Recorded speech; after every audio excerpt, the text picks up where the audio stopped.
The first laugh came from Connor, and he tried to hide it in his fist.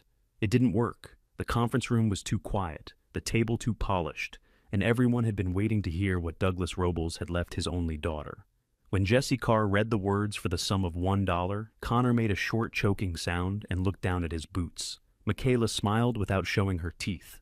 Angela didn't laugh. She sat at the head of the table in Douglas's chair, wearing the dark green coat she'd worn to his funeral. Her hands stayed folded over the leather folder in front of her. Savannah looked at Jesse. "I'm sorry," she said. "What did you say?" Jesse was 52 and had handled ranch closings, grazing leases, and estate papers around Choteau for most of his working life. He wasn't a man who usually needed to repeat himself. That morning, he checked the page anyway. "And to my daughter, Savannah Robles, I leave the old Robles homestead and its contents, transferred for the consideration of $1. Connor leaned back. "He charged her for it?" "Connor," Angela said. "What?" "That's what it says." "It says consideration," Michaela corrected. "It's a legal formality. Still $1 too much." This time Connor's laugh filled the room. Savannah kept her eyes on Jesse. She knew the old homestead. Everyone in the family did.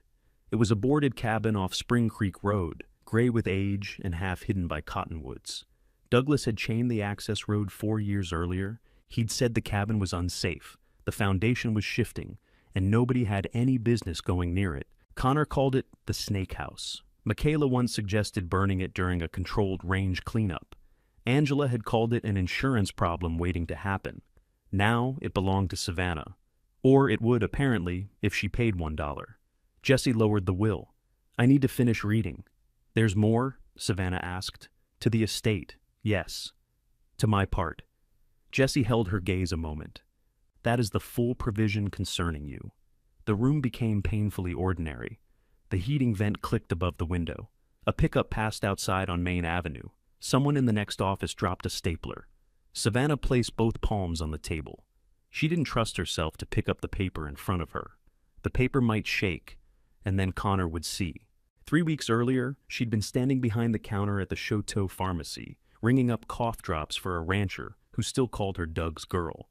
Douglas had been dead for 11 months by then. Long enough for most people to stop lowering their voices when they said his name.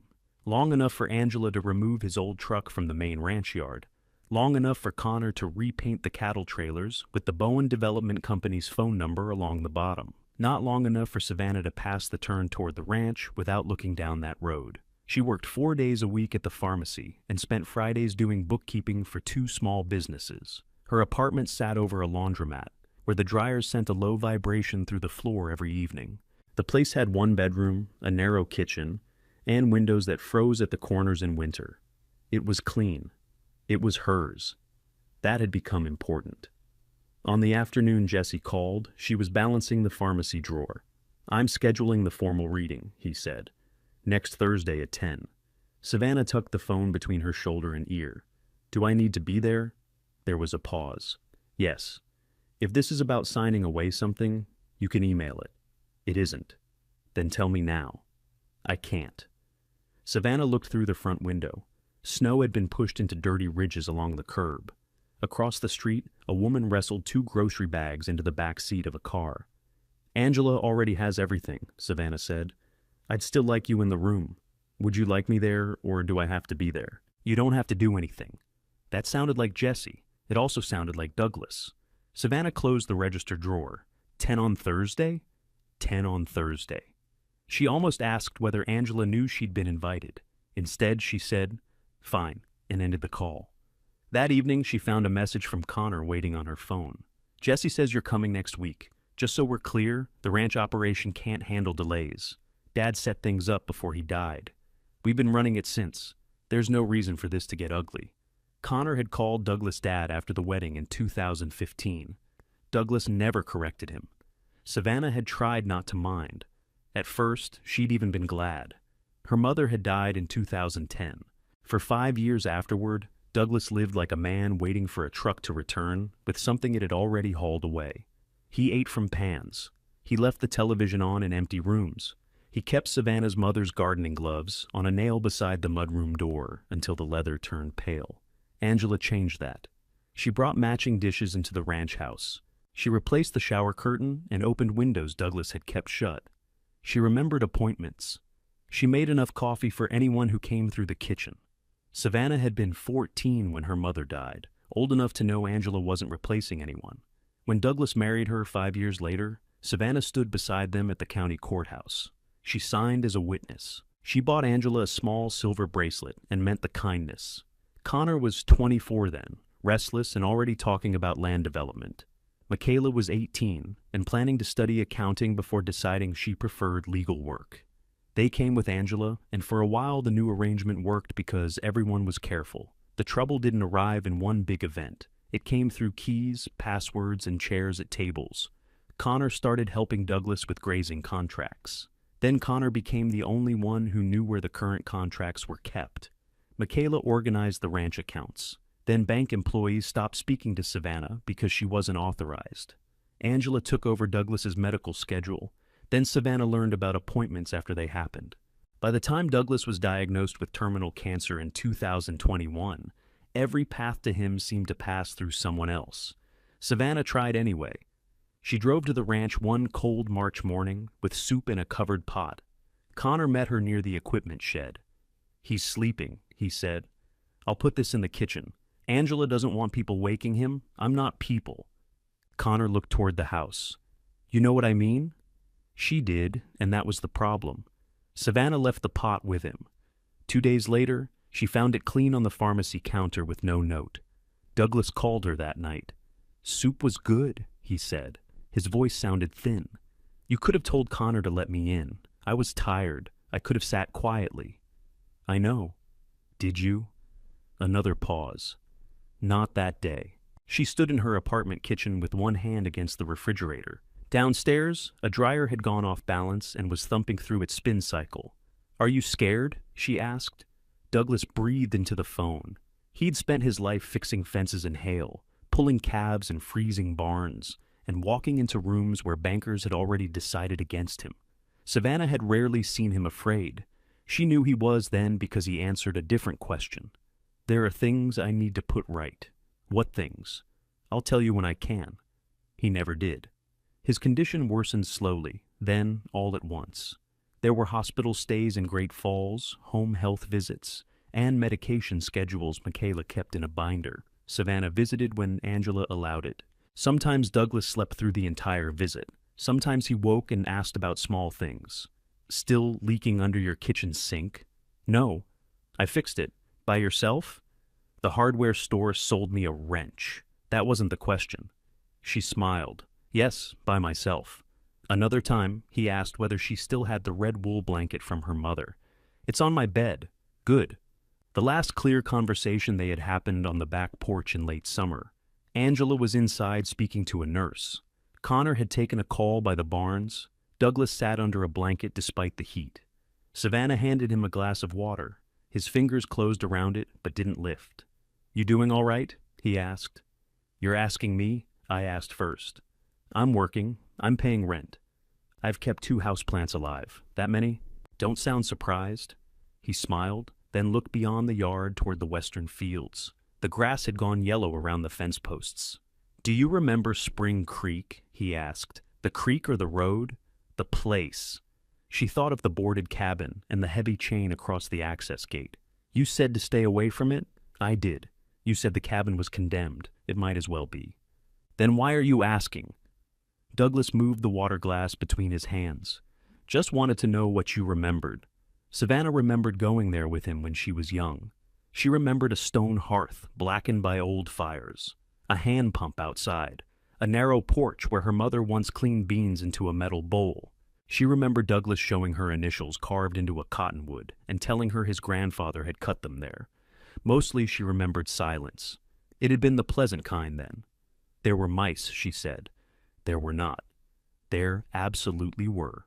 Ground squirrels. In the kitchen? Douglas considered that. Bold ground squirrels. She laughed, and his expression softened. Then Angela opened the porch door.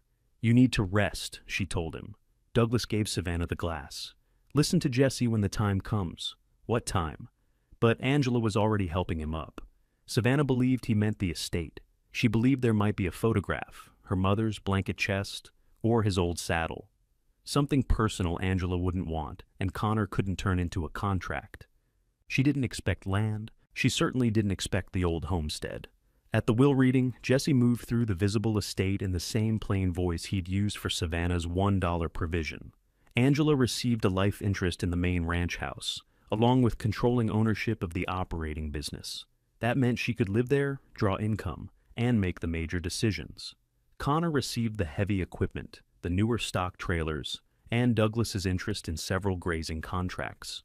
He nodded as Jesse listed them, as if confirming inventory he already considered his. Michaela received the primary bank accounts and ownership of the registered cattle brand. She asked one question about transfer forms, then wrote something in a yellow legal pad. Savannah listened to each item leave the room, though none of it had truly been hers. The ranch house had belonged to Douglas before he married Angela. The business had carried the Robles name. The cattle brand went back further than anyone could remember without checking courthouse records. Yet Savannah had been pushed so far outside the operation that objecting now would have sounded like reaching through a window for somebody else's supper. Jesse finished and removed his glasses. Angela drew a slow breath. Douglas wanted the ranch protected. That's what matters. Connor rubbed his thumb along the table's edge. It's what we've been doing. Savannah looked at him. Putting your company number on Dad's trailers? They're my trailers now. You painted them before the will was read. We knew how it was set up. Apparently everyone did. Michaela closed her legal pad. Savannah, nobody hid the general plan from you. No, you just hid Dad. Angela's face changed. It wasn't much, only a tightening beside her mouth. That isn't fair. Was it fair when I had to call you to ask whether he was conscious? He was dying. I knew that. You didn't see what the days were like, because you kept sending me home. Angela opened her hands. Your father couldn't handle tension. Savannah almost laughed. So you removed me? We managed his care. You managed everything. Connor pushed his chair back. This is exactly what Dad didn't want. You don't know what he wanted. I worked beside him every day, and I was his daughter. The words landed harder than Savannah intended. Connor looked away first. Jesse gathered the pages into a neat stack. There are acknowledgments to sign. Signing confirms receipt, not agreement. Michaela reached for the first copy. Savannah didn't. What happens if I don't pay the $1? She asked. Connor looked back at her. The smile had returned. Jesse didn't smile. The transfer documents already state consideration was received. Then why put it in the will? I can discuss that with you separately. Angela stood. You should discuss whether the building can legally be occupied. Douglas sealed it for a reason. I'm not moving into it. Good. Because it needs to come down. Connor buttoned his coat. The demolition probably costs more than the land is worth. The parcel is 640 acres, Savannah said. Mostly rough river bottom and scrub. There's no proper road, no usable buildings, and no direct connection to the ranch headquarters. You know a lot about land you think is worthless. I know the area. Michaela passed Savannah an acknowledgement form. Sign this so we can all leave. Savannah read the first paragraph. The words swam for a moment, not because they were difficult, but because her father had signed the will at the bottom. His name leaned slightly to the right. He always pressed too hard with a pen. She signed her own name. Connor picked up his keys. Congratulations on the snake house. Connor, Angela said again, though she sounded tired rather than offended. Savannah stood. Her chair legs scraped loudly against the floor. She wanted to walk out without another word. She wanted to make them wonder whether the laughter had reached her. She got as far as the door before Jesse spoke. Savannah, please stay. Angela glanced at him. Why? I need to complete an instruction from Douglas. Michaela stopped putting papers into her bag. What instruction? She asked. Jesse's expression remained neutral. It concerns Savannah's property. If it concerns the estate, I should hear it. It doesn't concern the probate estate. That was the first time anyone in the room looked uncertain. Connor's keys went still in his hand. Savannah turned from the door. What do you need? I'm taking you to the homestead. Today? Yes. There's snow coming. Then we should leave now. Angela stared at Jesse. The road is chained. I have bolt cutters. Connor gave a dry laugh. You keep bolt cutters in your office? They're in my truck. Why? Douglas told me to bring them. No one spoke for several seconds. Savannah watched Jesse place the will inside its folder. He knew something. She could see that now. He had known it, while Connor laughed, while Michaela explained consideration, and while Angela called the cabin an insurance problem. "What did Dad tell you?" Savannah asked. Jesse closed the folder. "He instructed me to drive you to the homestead in person. And to say nothing else." Connor stepped toward the table. "That doesn't make sense. It doesn't have to make sense to you." Michaela's eyes narrowed. "When did Douglas give that instruction?" Jesse picked up his coat. "That's not information you're entitled to today." Angela looked from him to Savannah. For the first time that morning, concern slipped through her careful expression. It wasn't concern for Savannah. "You shouldn't go inside that cabin," she said. "The floor could collapse." Savannah pulled on her gloves. "Then, I guess Jesse brought the wrong tool." She followed him downstairs and out to the street. Snow had started falling in small, dry flakes. Jesse's truck was parked beside the office, an older silver pickup with road salt whitening the doors. A long pair of bolt cutters lay behind the seat. Savannah climbed into the passenger side. Jesse started the engine, but didn't move. The heater blew cold air across their boots. "You had to know they'd laugh," Savannah said. "I knew it was possible, and Dad knew." Jesse looked through the windshield. "Your father knew his family." "That's not an answer. It's the only one I can give before we get there. Will you answer me once we do? I'll carry out his instruction." She turned toward him. "You've said that 3 times. I may say it again." "That's irritating." "I know." He pulled away from the curb. They passed the courthouse, the grain elevators, and the gas station at the edge of town. Choteau thinned behind them. Open fields spread under a low white sky, broken by fence lines and dark cattle standing near windbreaks. Savannah watched the road. She hadn't gone to Spring Creek in years. Even before Douglas sealed the cabin, nobody used it. The place had no reliable power, no working plumbing, and no furnace beyond the old stone hearth.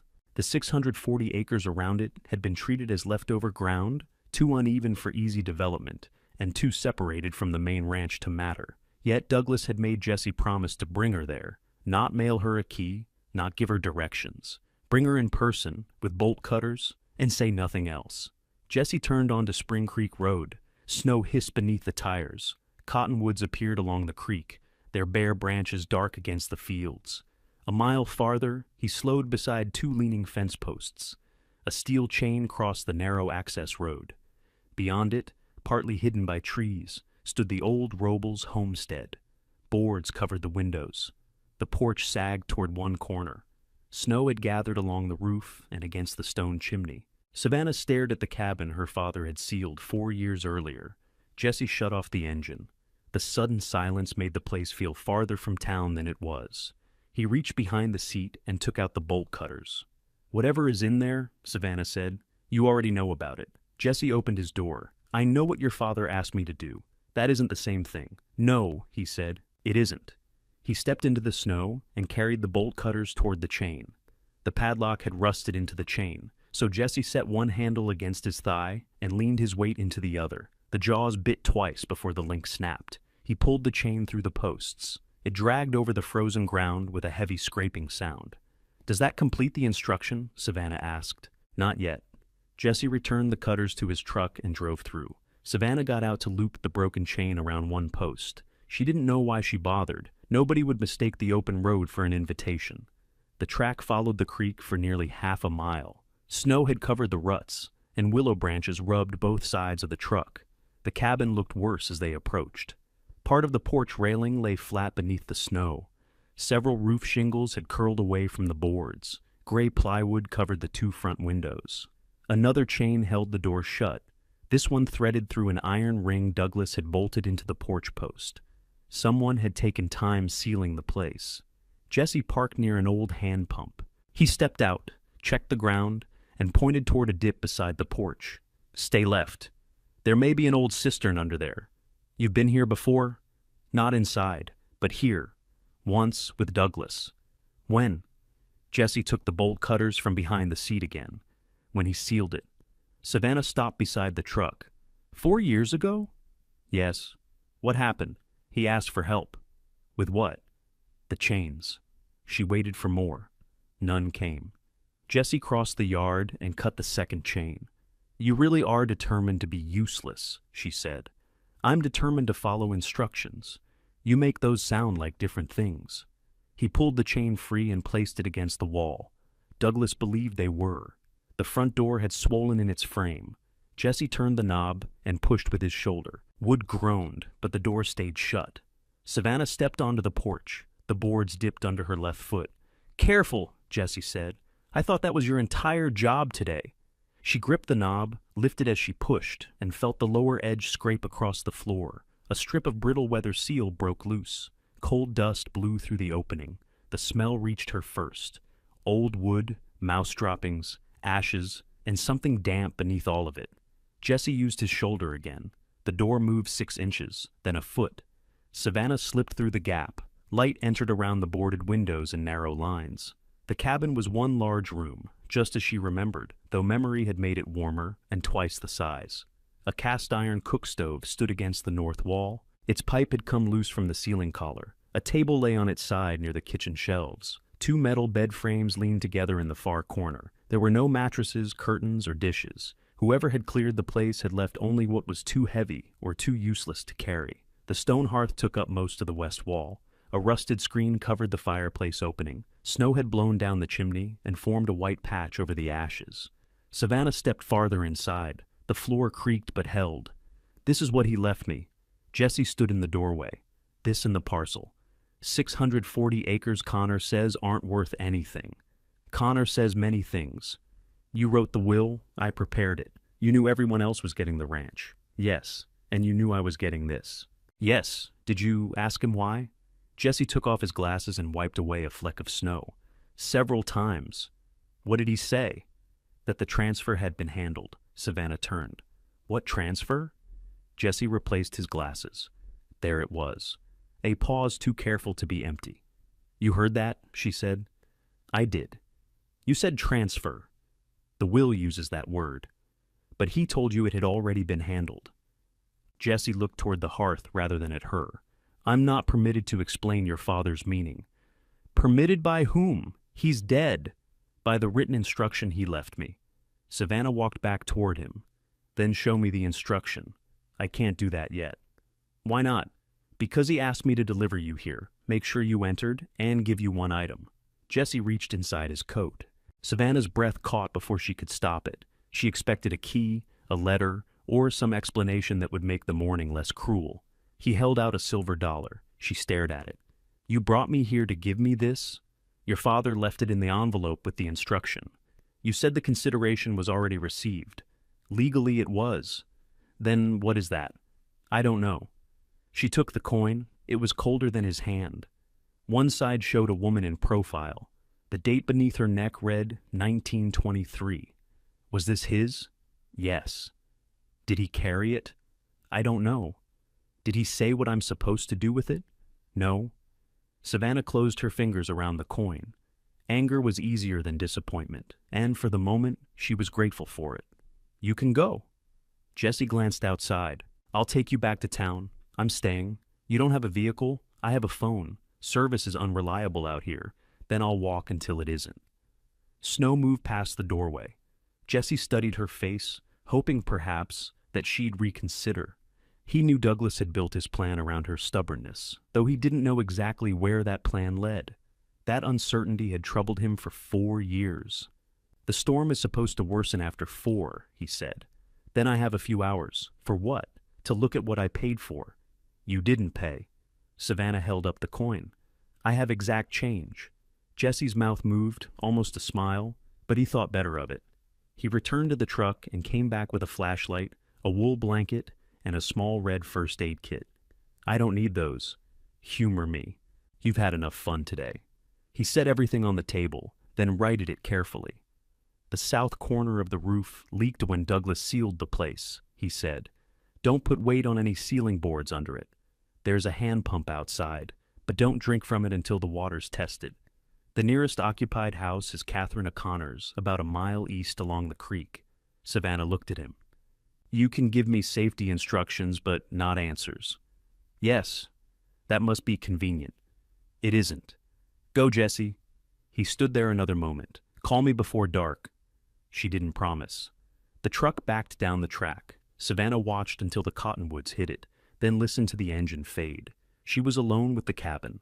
For the first few minutes, she did nothing. She stood inside the doorway with the silver dollar in one hand and tried to decide whether Douglas had meant the place as a gift or an apology. An apology would have been simpler.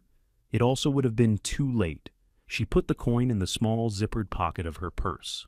Then she switched on Jesse's flashlight and began looking. The kitchen shelves held dust, nails, and 3 dead flies. A drawer beneath the counter contained a wooden spoon with the bowl split down the middle. She remembered her mother using one like it, but couldn't tell whether this was the same spoon or only an object her mind wanted to recognize. She checked the cook stove. Empty. The table had 4 straight legs and a scorch mark across one corner. When Savannah set it upright, she found faint pencil lines on the underside. Measurements, perhaps, or lumber calculations. Douglas used to write on whatever was close. She looked behind the bed frames and beneath loose boards. She opened the rusted fireplace screen. Ash collapsed under the flashlight beam. Nothing explained why Jesse had brought her there. Outside, the wind strengthened. Snow tapped against the plywood windows. Savannah walked the full room again, slower this time. The cabin wasn't simply abandoned, it had been emptied with care. Hooks remained where tools had hung. Pale rectangles marked the places where framed pictures had been removed. Even the mantel was bare. Douglas had sealed an empty room and waited 4 years to give it to her. She returned to the doorway and looked at the land. The creek lay beyond the cottonwoods, mostly hidden by brush. The open ground between the cabin and the water had gone wild with bunchgrass and willow. An old fence line angled north. Several posts had fallen, but the wire still ran beneath the snow. Farther west, the land rose in a long brown ridge. Savannah could just see cattle moving along the top. A pickup appeared there. It followed the fence, disappeared behind the rise, then came down toward the cabin from the north. The truck was white, with a feed tank in the bed and a dent above the rear wheel. Savannah recognized it before it stopped. Timothy Schmidt climbed out wearing insulated coveralls and a brown canvas coat. He was 58, broad through the shoulders, with a gray beard he kept trimmed close because loose whiskers froze while he worked. He'd been Douglas's foreman for 30 years. After Douglas became ill, Connor had moved him away from ranch management and offered him a yearly grazing lease on the land bordering the homestead. Timothy accepted because it kept his cattle fed and his household running. Connor had called it a favor. Timothy knew it was a way to move him out without firing him. He looked from Savannah to the open cabin. "Well," he said, "that gate hasn't been open in a while. How did you know I was here? Saw Carr's truck. Were you watching the road?" "I was checking cattle. From the ridge? That's where the cattle are." Savannah knew him well enough to hear the part he left out. "Did Jesse call you?" "No." "Did my father tell you to come?" "No." "Then why are you here?" Timothy opened the passenger door and pulled out a heavy push broom. "Because that roof has a hole and weather's coming." She looked at the broom. "You keep that in your truck?" "I brought it from my shop. So you saw Jesse come in, drove home for a broom, and came back." "And a tarp." He took a folded blue tarp from behind the seat. Savannah crossed her arms. "You knew I'd stay. I figured you'd either stay or need help carrying Carr out. He left on his own." That was wise. Timothy walked toward the cabin. She stepped in front of him. "What do you know about this place?" He stopped. "More than Connor," he said. "That's not a high bar." "No." "Why did Dad seal it?" "He didn't tell me." "Were you here when he did it?" "No." "I heard afterward." "What did he say?" Timothy rested the broom handle against his shoulder. "He said the cabin needed to sit quiet. That doesn't mean anything. I told him the same. And he said it didn't need to mean anything to me." That sounded enough like Douglas to be true. Savannah moved aside. Timothy entered, scanned the ceiling, then looked at the hearth. "Floor still feels solid," he said. "Jesse warned me about the south corner. He'd know. He helped board the windows." "He told you that?" "I saw him do it." "You were watching the road then, too?" Timothy glanced at her. "People notice things out here." He set the broom down and dragged the bed frames away from the wall. Dust lifted in a gray cloud. Savannah covered her nose. "I didn't ask you to clean." "No, I haven't decided what I'm doing." "That's fine. You have your own work." "I do." "Then why does this matter to you?" Timothy straightened. He could have softened the answer. He didn't. "My grazing lease runs along this parcel. The north pasture, creek crossing, and winter access all depend on whoever controls this ground. If Connor gets it, He'll either raise my lease or end it. He's already asked what I'd take for my cattle. Savannah lowered her arms. So, you're helping yourself, in part. Thank you for saying it. I'm also helping you. Why? Because Douglas should have done better by you while he was alive. The words were plain. They still made her look away. Timothy picked up the broom. You want honesty? That's the honest part. He began sweeping from the south corner toward the door. Savannah found an old square shovel behind the cook stove and used it as a dustpan. They worked without speaking for several minutes. Under the dirt, the floorboards were rough pine, worn pale along the path between the door and hearth. Mouse nests came out from under the bed frames. Timothy found a cracked lantern chimney and placed it on the table instead of throwing it away. Why keep that? Savannah asked. Could match the lantern if it turns up. The cabin was emptied, mostly. You think something was left? Timothy pushed the broom into the fireplace. Douglas didn't do anything without leaving a reason behind. He left me $1. He left you 640 acres. Connor says it's scrub. Connor has never met land he didn't insult before trying to buy it. Savannah paused with the shovel. Would he want this? He wants anything that lets him control the creek road. Why? Access, maybe development later. He likes options. That was the first useful answer anyone had given her. They filled 2 feed sacks with debris. Timothy climbed onto the roof and stretched the tarp across the damaged corner, while Savannah held a ladder that had been lying beneath the porch. Snow collected on his shoulders. When he came down, the room had already begun to darken. You need heat if you're staying, he said. I didn't say I was. You sent your ride away. I can call another one? Are you going to? Savannah looked toward the hearth. No. It was a small decision, but she felt it settle. Timothy nodded once. There's split wood in my truck. The chimney needed clearing before they could light a fire. He removed the loose pipe from the cook stove and used a long brush from his toolbox. Savannah shoveled damp ashes from the fireplace. Near the back of the hearth, the shovel struck stone with a flat knock. She moved left and struck again. The sound changed. Savannah stopped. What? Timothy asked. She tapped the shovel across the hearth floor. Most stones answered with a dull, solid thud. One near the right edge sounded thinner. Hollow, she said. Could be a gap in the mortar. She crouched and brushed away ash. The stone was wider than the others, roughly square, with a dark seam around 3 sides. Its surface held a shallow round mark.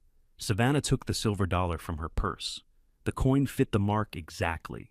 Timothy came closer, but didn't speak. Savannah pressed down. Nothing happened. She turned the coin in the shallow groove. The stone shifted beneath her hand. Her pulse quickened. Help me lift it? Timothy fetched a narrow pry bar. He worked the tip into the seam while Savannah held the flashlight. Mortar broke loose in dry crumbs. The stone rose 1/2 inch. A cold draft touched her wrist. That isn't a settling crack, Timothy said. Together they lifted the hearthstone and slid it aside. Beneath it was a narrow cavity lined with brick. A tin box rested at the bottom, dark with rust but still closed. Savannah reached in. The box was heavier than it looked. She carried it to the table and wiped the lid with her sleeve. Timothy stayed beside the hearth. You want me outside? No. You sure? No. But stay. The clasp resisted. Savannah worked it with the edge of the silver dollar until the rust gave way. Inside lay a small iron key, a torn sheet of yellowed ledger paper, and a folded note. The ledger page listed dates beside measurements marked in cubic feet per second. The oldest entry she could read was from 1912. Several names appeared in the margin, but part of the page had been torn away. Savannah unfolded the note. 2 words were written in Douglas's hard, slanting hand. Ask Catherine. Timothy read over her shoulder. Savannah turned the page, looking for anything else. There was nothing. Catherine O'Connor? She asked. She's the only Catherine your father ever listened to. Jesse said she lives east along the creek. She does. Savannah closed her hand around the rusted key. The cabin was no longer empty, and Douglas had never meant her to believe it was. She read the note again while Timothy built a fire. The damp ashes smoked at first. He opened the front door, adjusted the old screen, and fed in smaller pieces until the flame caught. Heat reached only a few feet into the room, but the orange light changed the cabin. Savannah sat at the table with the ledger page laid flat. What do those measurements mean? She asked. Water flow. I got that far. cubic feet moving past, one spot each second. Why would Dad hide them? Timothy placed another piece of wood on the fire.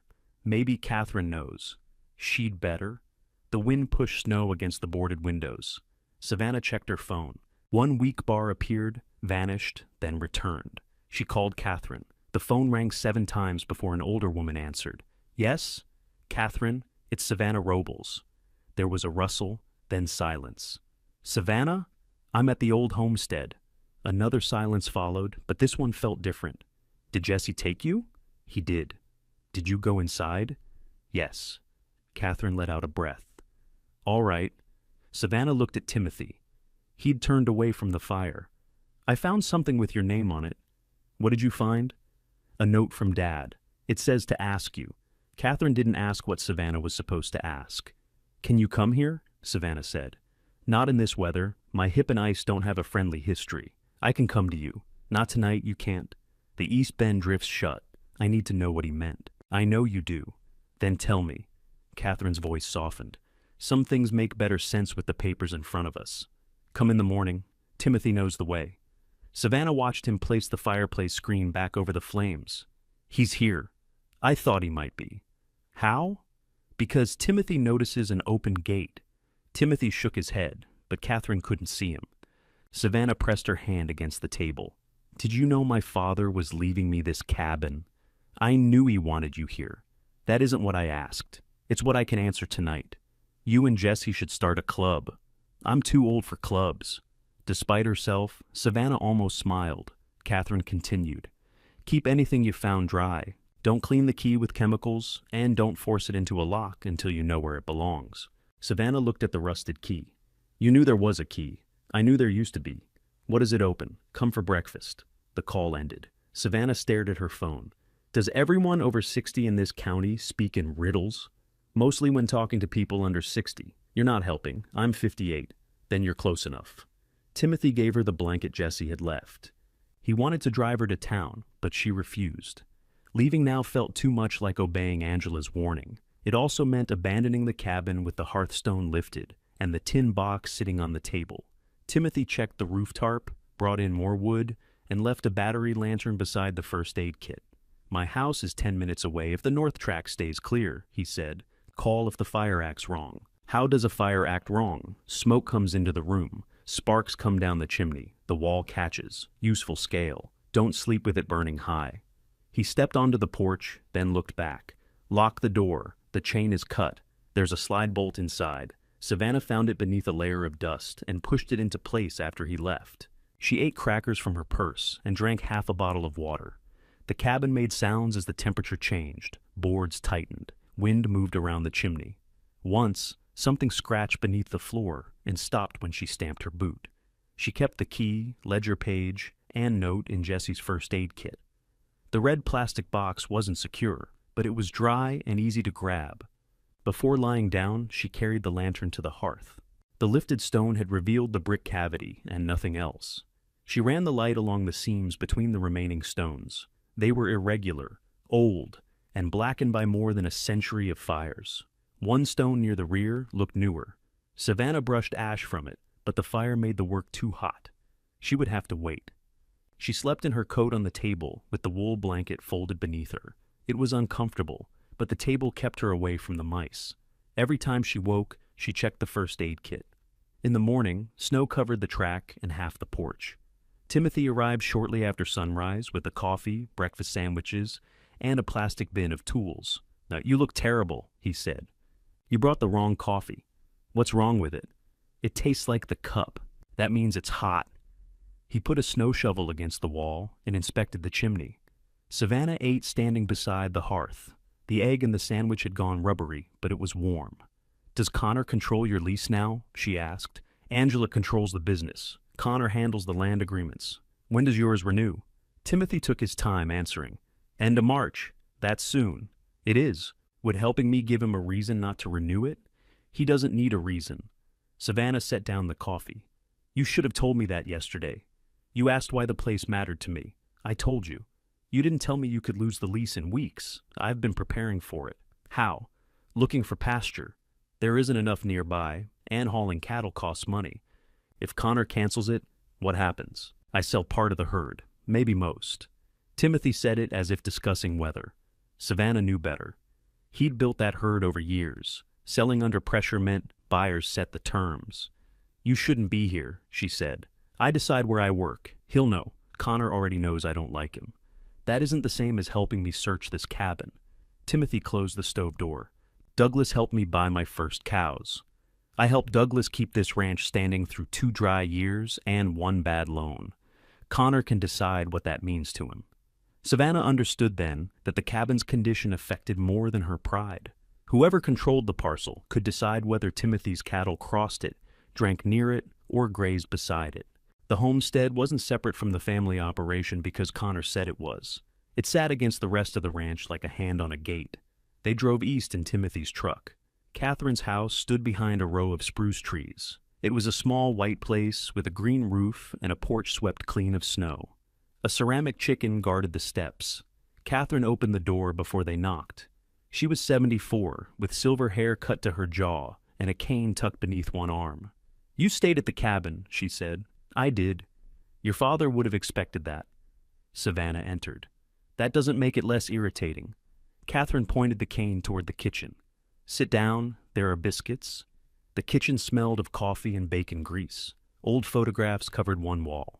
In several, Douglas stood beside horses, trucks, or cattle panels.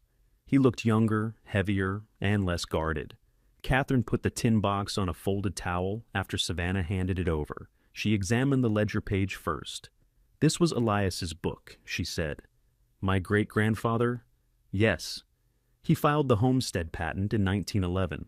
This page came from the water records he started the next year. What water records? He measured Spring Creek. Not every day, but often enough to track what crossed the property. Why? Because water was the difference between holding that ground and losing it. Catherine touched one faded line. Elias filed a water claim in 1912. He used it for stock and irrigation. Other ranches downstream filed claims later. Savannah leaned closer. What happened to it? It stayed with the homestead. Why has nobody mentioned it? People did mention it. Then Douglas stopped. Timothy stood near the counter, listening. Catherine folded her hands over the cane. Douglas's father was a difficult man, proud, quiet, and certain that asking for help shortened your life. When he was dying, Douglas spent the better part of 2 weeks at his bedside. On the last night, his father made him promise the old water claim would never leave the family. When was that? More than 30 years ago. Were you there? I was in the hall. Douglas came out afterward and sat on the kitchen floor. He told me what he'd promised. Savannah tried to picture her father young enough to sit on a floor because a chair was too far away. Why tell you? We grew up on neighboring places. He trusted me. More than me. Catherine didn't rush to deny it. He trusted you with different things. He left me a 2-word note. He also left you the place, for $1. Catherine looked at the silver coin Savannah placed beside the ledger. That came from Douglas? Through Jesse? Catherine picked it up and studied the date. This was his father's. Douglas kept it in his desk. Why? Because it was the first dollar his father paid him for a full day's ranch work. Savannah touched the coin's edge.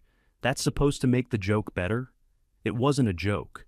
Connor laughed. Connor laughs when he doesn't understand something. Catherine returned the coin.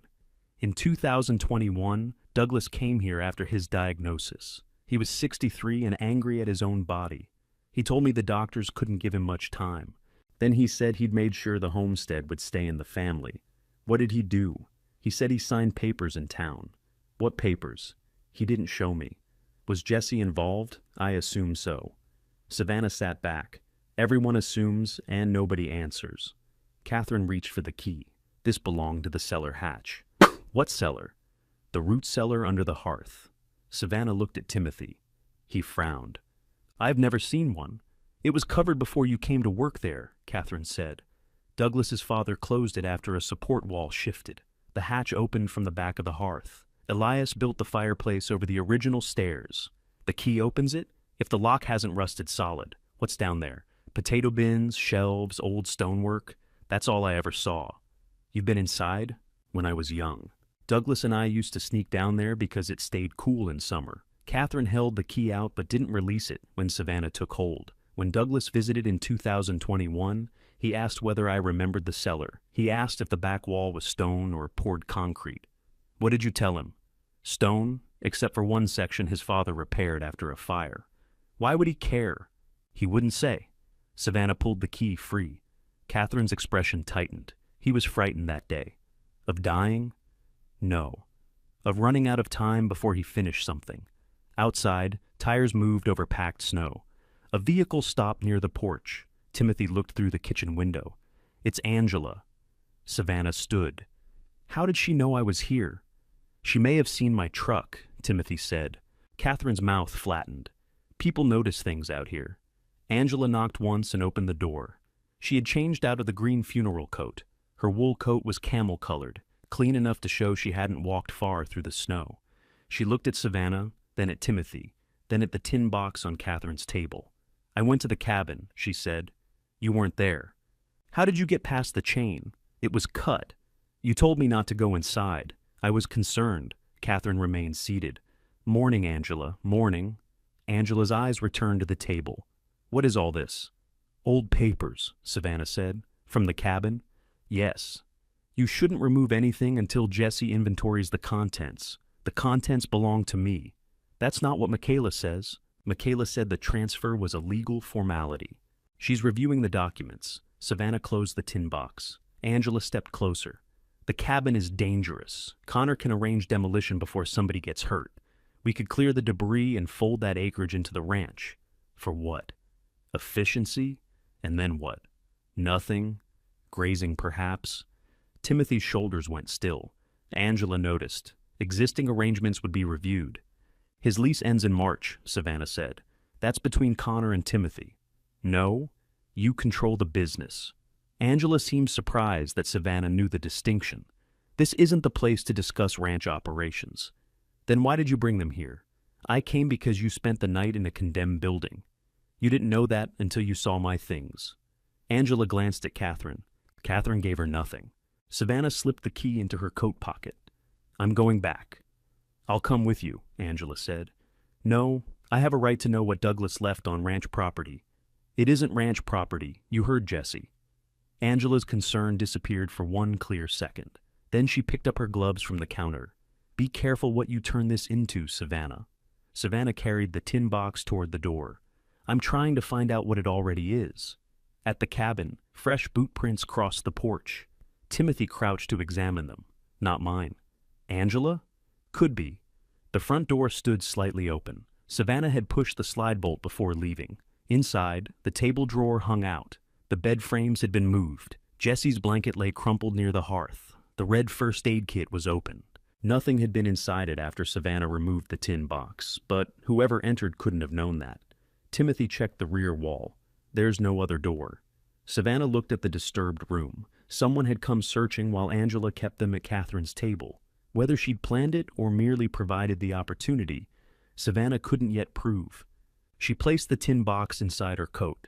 Let's find the cellar. They let the fire burn low, then cleared the remaining ash from the rear of the hearth. Beneath the newer stone was an iron ring flat with rust. Timothy hooked the pry bar through it. Together, they pulled. A square section of the hearth rose an inch. Below its edge, an old lock held a recessed wooden hatch. Savannah knelt and inserted the rusted key. It resisted halfway. She adjusted the angle, pressed again, and felt the teeth settle. This time, when she turned it, the lock opened. The bolt moved with a dry scrape beneath the wood. Timothy took the key from Savannah before she could pull harder. Let me get the weight off it. He pushed the pry bar beneath the hatch and lifted while she turned the key again. The lock released.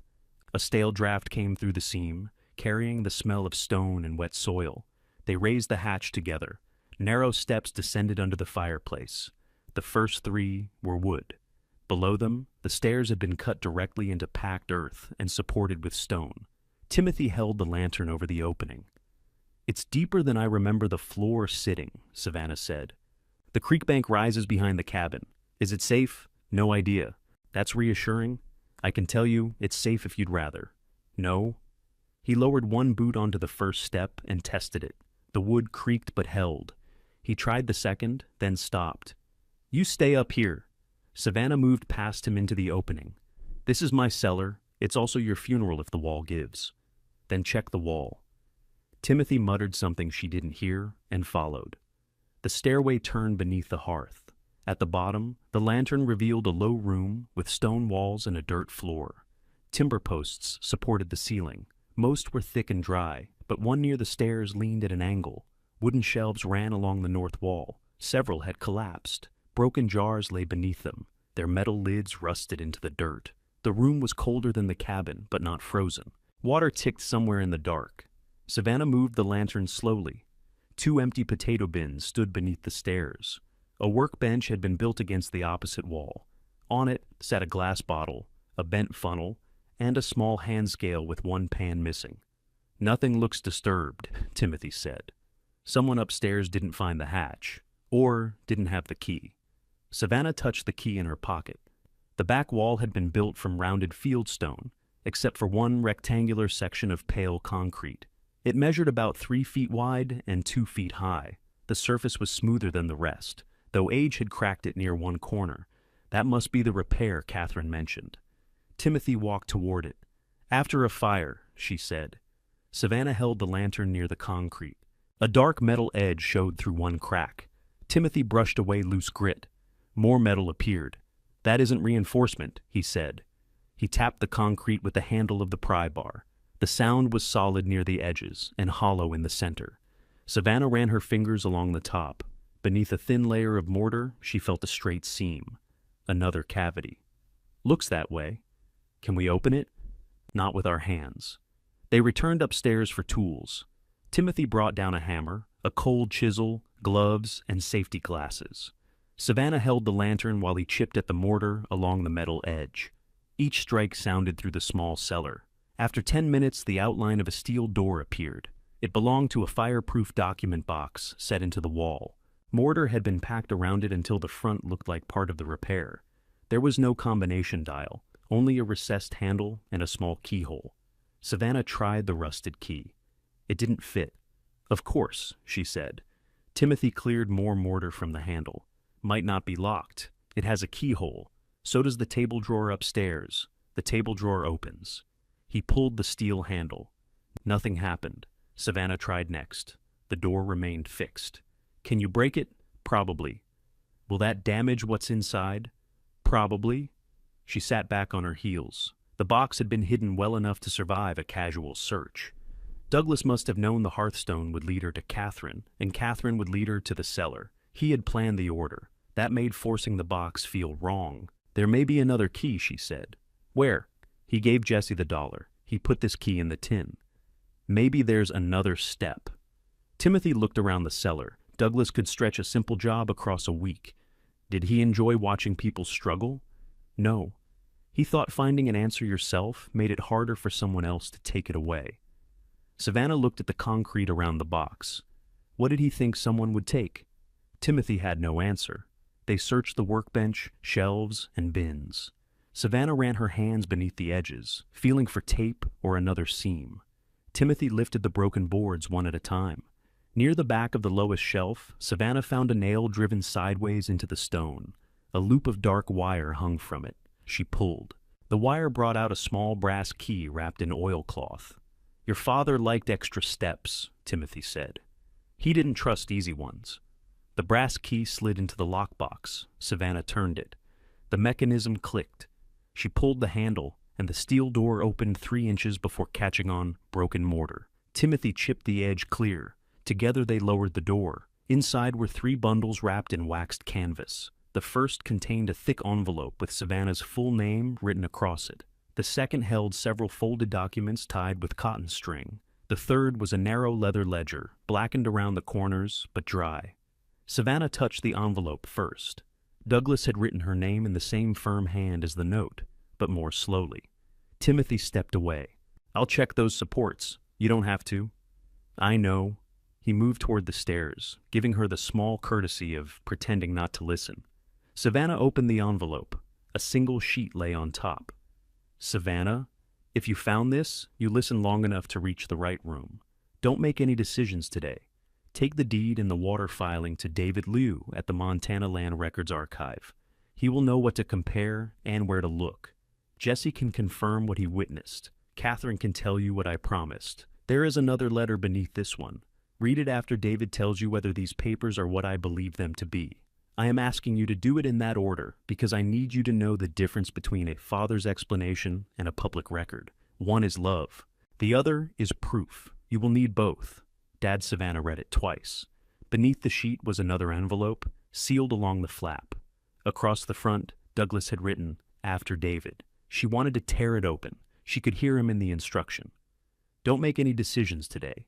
Ask someone who knows. Check the record before trusting the story.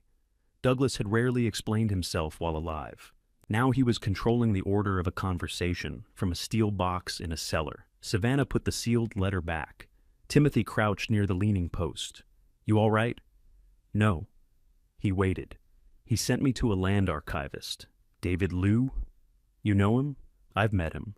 Douglas used him for old title research." "When?" "A few years back." Savannah looked up sharply. "Before or after the cabin was sealed?" "I don't know. Think." "After Douglas got sick. That's all I remember." She opened the bundle tied with string. The first page was a deed dated in 2021. Douglas's name appeared as grantor. Savannah's appeared as grantee. She moved the lantern closer. The property description covered nearly half the page. She recognized Spring Creek, section lines, and the total acreage.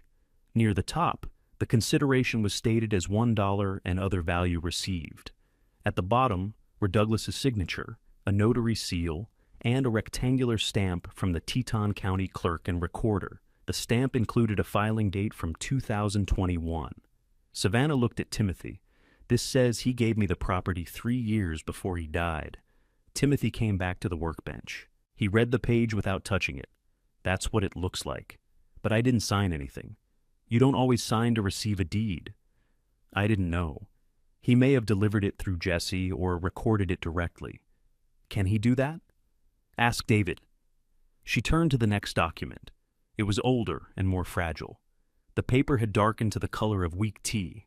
Typed lines crossed the top. Handwritten notes filled the margins. The heading named Spring Creek and the Robles Homestead. A filing date in 1912 appeared beside Elias Robles' name. The same flow measurements from the torn ledger page appeared in a small table. There were later stamps, certificates, and handwritten references Savannah didn't understand. One notation from 2021 pointed to the same document number shown on the deed. "What does this make mine?" she asked. "The water use tied to the parcel, maybe." "Maybe? I run cattle. I don't sort water titles." Savannah unfolded a map from the bundle. A blue line followed Spring Creek through the Homestead parcel. Red pencil marked 2 diversion points. One sat near the old hand pump. Another appeared along the north boundary beside Timothy's leased pasture. Timothy traced the line without touching the page. "That's my creek crossing, so the water goes through your lease. The cattle drink downstream from this boundary. Does Connor know?" "He knows there's a creek, not the filing." "I doubt it." Savannah looked back at the deed. Angela didn't know either. She didn't act like she did. She searched the cabin. "We don't know it was her. She kept us away while someone went inside. That's not the same as proof." "No, it isn't." Douglas's first letter had made that distinction too. Savannah carefully returned every page to the canvas wrapping. She kept the sealed letter inside its envelope. "We need to get these out of here." Timothy nodded toward the ceiling. "The cellar isn't dry enough for storage now that the hatch is open. I mean, before whoever searched upstairs comes back." They carried the bundles into the cabin. Savannah placed them in the plastic tool bin and covered them with a blanket. Timothy repaired the slide bolt by driving longer screws into the door frame.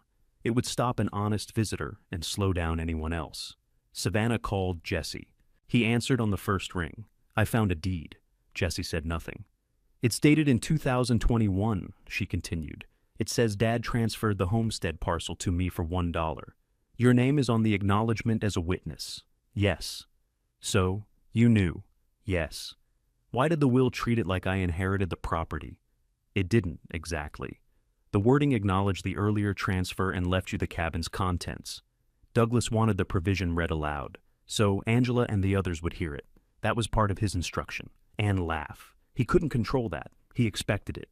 Jesse's silence was answer enough. Savannah gripped the phone. Did he give me the land in 2021? I witnessed the deed and delivered it for recording. Then why didn't anyone tell me? Could he legally hide that from me? The deed wasn't hidden from the public. It was recorded. It was hidden from me. Yes. Why? That answer belongs in the letter, the one he told me not to read yet. Yes. Savannah closed her eyes. What is the water filing? Take it to David, Jesse. I'm not qualified to authenticate a document from 1912. Do you know what it means? I know what Douglas believed it meant. And you won't tell me. I won't let belief replace verification. She looked at the sealed letter. Someone searched the cabin this morning. Jesse's voice changed. Was anything taken? No. We had the tin box with us. Who knew you were away? Angela saw us at Catherine's. Did you see anyone enter? No. Then move the documents somewhere secure. I can put them in my office safe. Can Angela access it? No.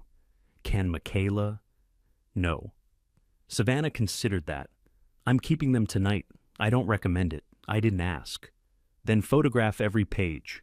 Don't flatten the old filing further than it naturally opens. Call David before you travel. He works by appointment. You had that ready. Douglas expected you to find the box. Did you? I hoped you would. Jesse gave her David's number. Savannah called from the cabin. The connection failed twice. On the third attempt, a man answered. She told him her name, Douglas's name, and the document dates. David became quiet when she mentioned the water filing. Does it have an embossed territorial seal near the lower left corner? He asked. Savannah checked. There's a seal. I can't read it. Don't rub it. Hold the page sideways under light. She did. Raised letters appeared around the edge. I see Montana, she said, and appropriation. Is there a priority date? There's a date in May of 1912. David asked her to read it. When she did, he repeated the date slowly. Where did you find this? In a fireproof box under the Homestead cabin. Did Douglas place it there? I assume so. Don't assume anything yet. Apparently Douglas chose his experts by personality. David told her to bring the documents the following morning. His office was in Helena, over an hour away in good weather. Before ending the call, he asked for the number stamped on the 2021 deed. Savannah read it. Computer keys clicked on his end. The county index shows that document, he said. Grantor, Douglas Robles. Grantee, Savannah Robles. 640 acres. Her knees weakened, and she sat on the edge of the table. So it's real. The index entry is real. I haven't seen the instrument yet, but it was recorded, yes. 3 years before he died, yes. Savannah looked around the room everyone had called worthless. Her father hadn't left her the homestead as a final insult. Legally, he hadn't left it to her at all. He had already given it to her while he was alive. She stayed seated while David told her how to protect the papers during the drive. When the call ended, Timothy found a clean feed sack in his truck. They wrapped the tool bin in it, then carried everything to his pickup. You can't leave them in the cabin tonight, he said. I'm not giving them to Jesse. I didn't suggest Jesse. Where then? My house has a gun safe. You keep papers in a gun safe? I keep tax returns in a flour tin. Nobody's perfect. He locked the bin inside the safe while Savannah watched. His house stood north of the homestead, on land he owned. 80 acres with a metal barn, a machine shed, and a kitchen that smelled faintly of toast. A framed grazing map hung beside the refrigerator. The homestead parcel lay directly south of Timothy's leased ground. Spring Creek crossed Savannah's property before bending through the pasture he used. Connor hadn't exaggerated about one thing. The homestead controlled access. Savannah sat at Timothy's kitchen table and called the county clerk's office. She asked for a certified copy of the deed by its recording number. The clerk typed for a few seconds. I have it, she said. There's also a cross-reference to an older water filing. Do you need that searched? Savannah glanced at Timothy. Yes. That one may take a little time. The index was converted from paper. I'll send an inquiry to the water records desk. When will it be ready? Possibly tomorrow afternoon. Savannah gave her email address and ended the call. Timothy set a plate of reheated stew in front of her. That inquiry is public, isn't it? She asked. County records usually are, so Michaela could see it. If she's checking. She's checking. Savannah slept in Timothy's spare room. She left her boots beside the bed and placed the rusted key on the nightstand. At 7 the next morning, a truck pulled into the yard. Timothy looked through the kitchen blinds. Connor? Savannah pushed back her chair. Did you tell him I was here? No. Connor knocked, but he opened the door before Timothy reached it. He wore a dark quilted jacket over a buttoned shirt. Snow melted along the edges of his polished boots. Morning, he said. Timothy stayed between him and the kitchen. You always enter houses before you're invited? You didn't answer your phone. It was 6:40. Connor looked past him. Savannah, can we talk?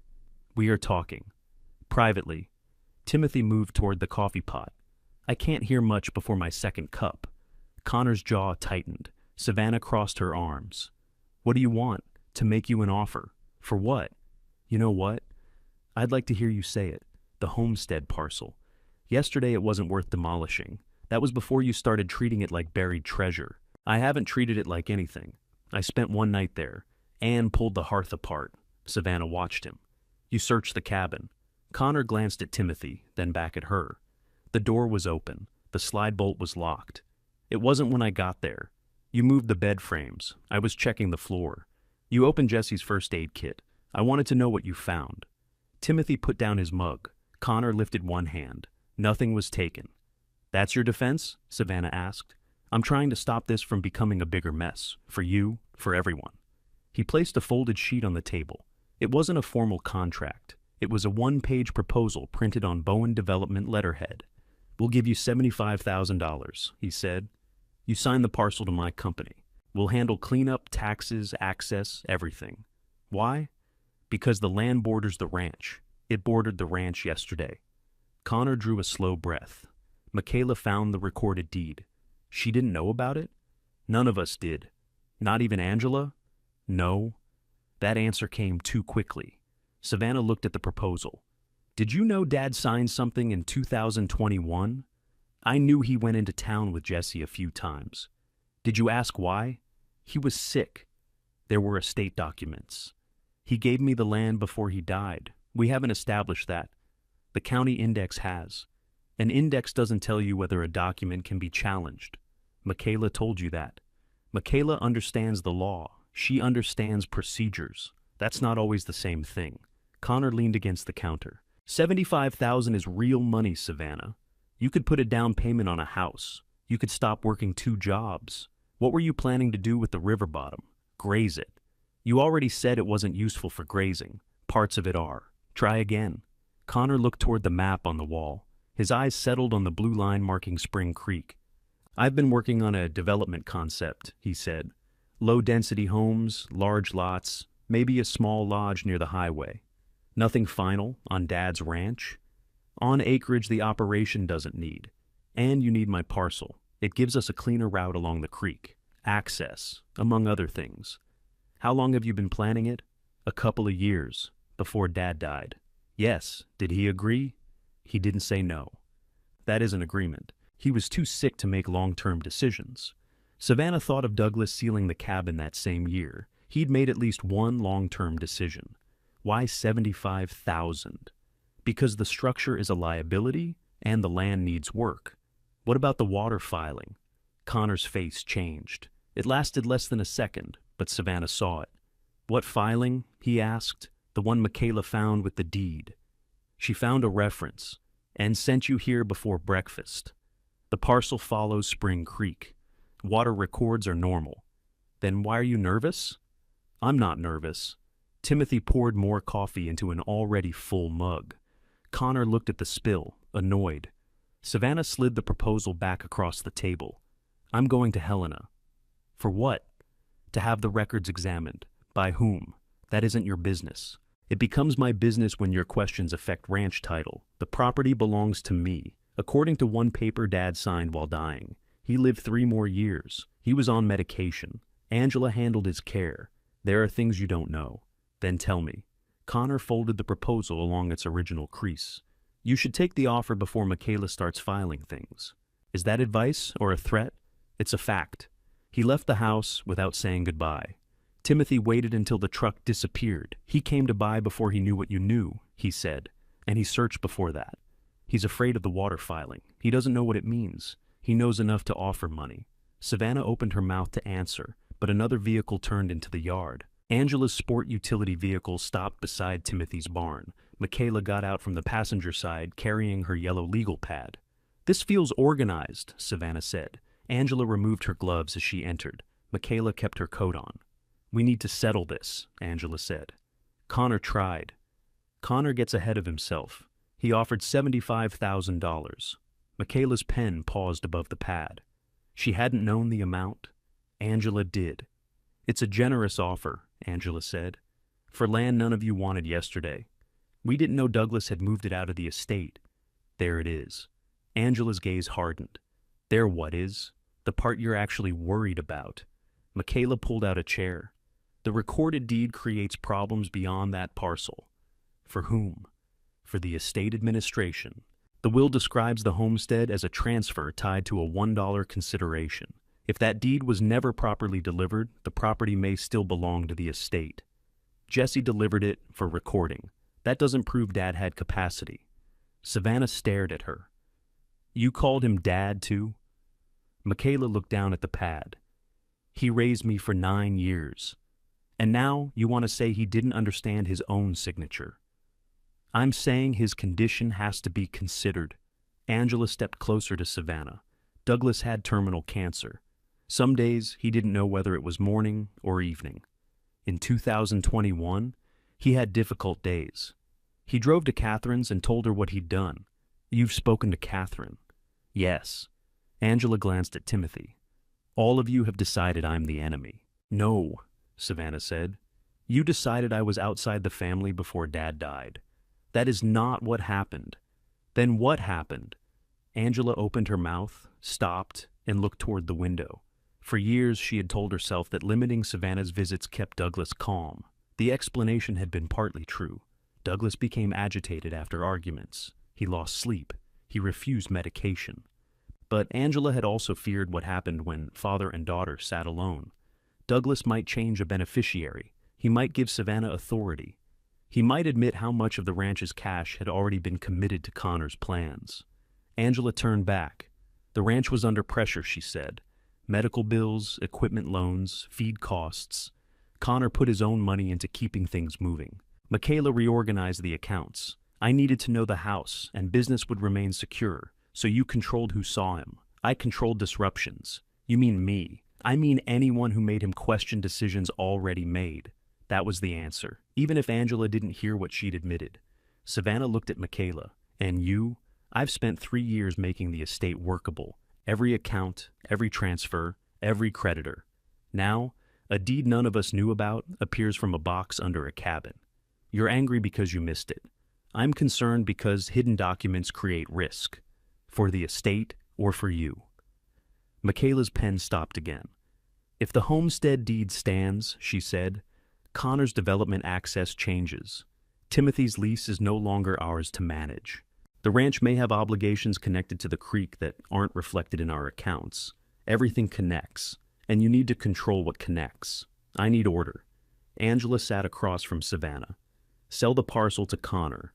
The land comes back beside the ranch. Timothy's lease can continue, and you get enough money to start over somewhere comfortable. I didn't ask to start over. You don't live there. I own it. You learned that yesterday. I owned it for 4 years." Angela's voice softened. "Savannah, your father was trying to ease his guilt.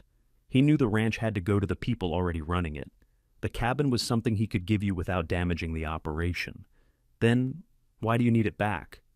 No one answered. Savannah looked from Angela, who needed the ranch to remain her security, to Connor, now visible beside his truck outside, who needed the river bottom for his development, and finally to Michaela, whose place in the family depended on being the person no document escaped.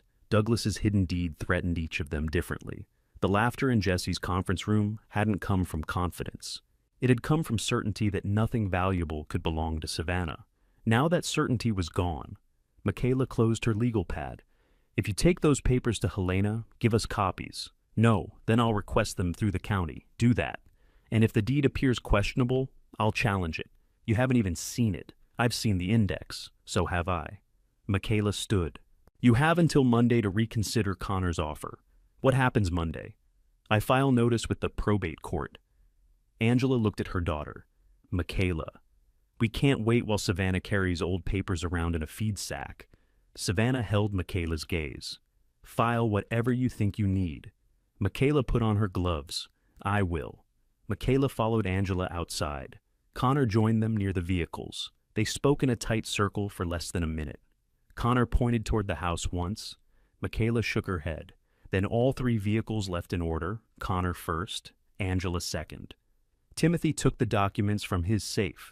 You still want to go to Helena? More now. They left before 9. The highway was clear in places and polished with ice in others. Timothy drove with both hands on the wheel. Savannah held the tool bin on the floor between her boots. David Liu's office occupied the second floor of a brick state building. Metal shelving filled the main room. Flat archival boxes sat on long tables beneath white lamps. David met them at the security desk. He wore a blue sweater, reading glasses, and cotton gloves tucked into one pocket. Before we open anything, I need to know who handled the documents, he said. Savannah listed herself, Timothy, and Catherine. Did Catherine alter them? She looked at the ledger page. Did she unfold the water filing? No. Did anyone write on them? No. Good. He led them to a workroom where a camera hung above a padded table. Savannah removed the canvas bundles. David photographed each one before touching it. Then he put on gloves and opened the deed. He examined the paper beneath a bright angled light. He checked the notary seal, Douglas's signature, the recording stamp, and a faint series of marks along the bottom edge. What are those? Savannah asked. Microfilm reference numbers. The recorder added them when this was imaged. He turned to his computer and opened the certified copy Savannah had requested. It had arrived by email during the drive. David enlarged the first page until Douglas's signature filled the screen. Savannah stood behind him. The signature matched the one on the paper. So did the notary information, filing date, legal description, and document number. David compared tiny imperfections. A dark spot beside one letter appeared in both copies. A slight fold crossed the last line of the property description in the same place. This is the same instrument, he said, not a copy somebody made later. The paper from the lockbox is the original signed deed. The county image was created from it when Jesse presented it for recording in 2021. Does recording make it mine? Recording gives public notice. Delivery is what completes the transfer. Jesse's statement that Douglas gave him the deed for recording on your behalf supports delivery. The recorder's acceptance supports it further. What about the fact I didn't know? That doesn't automatically undo a beneficial transfer. Douglas conveyed the property to you, Jesse accepted the deed as your agent for that limited purpose, and the county recorded it. Douglas then retained a lifetime right to use the parcel under a separate recorded agreement. David brought up another document. Douglas had reserved use and responsibility for taxes until his death. The agreement ended automatically in 2024. So, the property never entered his estate, Savannah said. Not after 2021. Can Michaela challenge it through probate? She can file a challenge. People can file many things. But the probate court doesn't usually distribute property the deceased didn't own at death. What if she says he lacked capacity? That would require evidence about his condition when he signed. The notary acknowledgement and Jesse's testimony matter. So does the fact that Douglas handled related filings over several months. Several? David showed her the dates. The deed had been prepared in April, signed and notarized in May, then recorded in June. The retained use agreement was recorded the same day. This wasn't one confused signature made during a hospital visit, David said. It was a series of consistent acts. Savannah looked at her name on the screen. For 4 years, the county had known something she hadn't. David turned to the older filing. He used a soft brush to remove one loose grain of mortar, then placed the page beneath the camera. Under magnification, the embossed seal became clear. Territorial forms were still used in some county offices after statehood, he explained. That isn't unusual. The filing itself is dated May of 1912. He checked the clerk's certification, the legal description, and the handwritten priority notation. Then he opened a database of downstream claims. Lines appeared in date order. The first was Elias Robles' filing. Everything below it came later. How much later? Timothy asked. The nearest competing irrigation claim is from 1914. The larger downstream filings begin after that. So, this one is first, Savannah said. On the records I'm seeing, yes. Spring Creek claim number 12 carries the earliest priority date in this drainage. What does first mean? In a shortage, older rights are generally satisfied before newer ones. Specific use limits still apply. Nobody owns the water itself. The right is to use an established amount for recognized purposes. Can Connor use it for houses? Not without changes, approvals, and a serious review. Development is different from stock water or historic irrigation. Timothy leaned toward the map. My cattle drink below that northern diversion. David nodded. Continued stock use may help explain why the claim remained active. Savannah thought of Connor allowing Timothy's lease while treating it as a favor. He might have been maintaining evidence for a right he didn't know existed. Is the filing valid? She asked. The original document is authentic. The claim also appears in later state indexes. I can prepare a written authentication report and certified comparison. How long? 2 days for the full report. I can give you a preliminary statement today. Savannah took out Douglas's sealed letter. He told me to read this after you verified the papers. David removed his gloves. Then I think you can read it. She opened the envelope with a thin archival knife. The letter covered 4 pages. Douglas's writing weakened near the end, but every line remained clear. Savannah, if David says the deed and water filing are sound, then the homestead was yours before I died. Jesse recorded the deed for $1 because that was the cleanest way I knew to put it beyond my estate. The dollar he gave you belonged to my father. Keep it or spend it. He would tell you money only matters when it is doing a job. My father made me promise the Spring Creek right would stay with the family.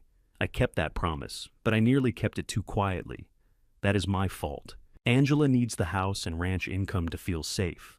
Connor sees the river bottom as access for development. Michaela believes anything she cannot organize is a danger. They each have reasons. Their reasons would still lead them to the same place. They would combine the homestead with the operating ranch, change the water use, and sell or develop whatever brought the fastest security. I did not want that choice made before you knew what was there. I should have told you while I was well enough to sit across from you. I kept waiting for the right day, then I let other people arrange my days. I am sorry. I gave the homestead to you because you remember it before anyone called it useless. That does not mean you owe the land your life. You may sell it if that is what you decide after learning its value. You may work it. You may share the water. The promise was to keep the right from being taken through ignorance. It was not a command to make you unhappy. Catherine knows why the promise mattered. Timothy knows what the ground needs. Jesse knows what I signed. David knows what paper can prove. You need to decide the rest. Dad Savannah lowered the pages. Timothy looked at the shelves. David looked at his hands. Douglas hadn't asked her to forgive him. He hadn't claimed he was protecting her from everyone. He'd admitted he waited, stayed quiet, and allowed his household to close around him. That hurt more cleanly than an excuse. David gave her several minutes before speaking. The water filing needs a specialist, he said. Authentication tells us it's real. It doesn't establish present market value or every condition. Who does that? Gabrielle Moreno. She represents the Teton River Water Users Association. Wouldn't the association want the water? It wants certainty. That can align with you or conflict with you, depending on what you choose. He called Gabrielle from the workroom. She was in Helena for another meeting and agreed to come that afternoon. Gabrielle arrived carrying a laptop case and 2 rolled maps. She listened while David explained the chain of documents, then she read the filing and Douglas's letter. Did anyone downstream know this original was still intact? She asked. Apparently not, Savannah said. The claim was indexed, but the supporting measurements were considered incomplete. This ledger could fill part of that gap. She examined the blackened book from the lockbox. Its pages recorded flow measurements across several decades, along with irrigation dates and livestock counts. This is unusually good evidence, Gabrielle said. What does it prove? Historic use, location, and continuity. We still need survey work and a formal priority confirmation. But if the claim is recognized as written, it comes before every downstream right on Spring Creek. David said that. I'm telling you what it means on the ground. In a dry year, the holder of this right could make junior users stop taking water until the senior amount is met. Timothy shifted in his chair. That could shut half the valley. Potentially? Savannah looked at the map. I don't want to do that. Good. The association doesn't want it either. Then why would the right be worth anything?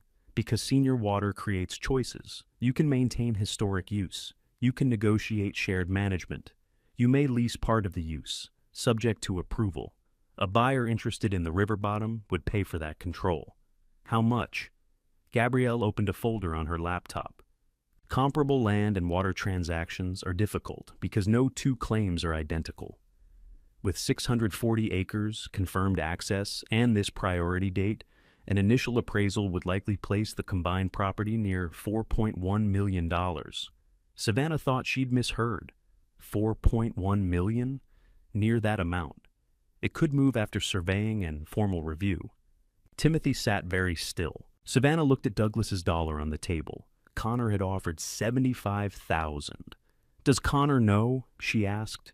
He may know a senior claim exists. He won't know my valuation. Keep it that way.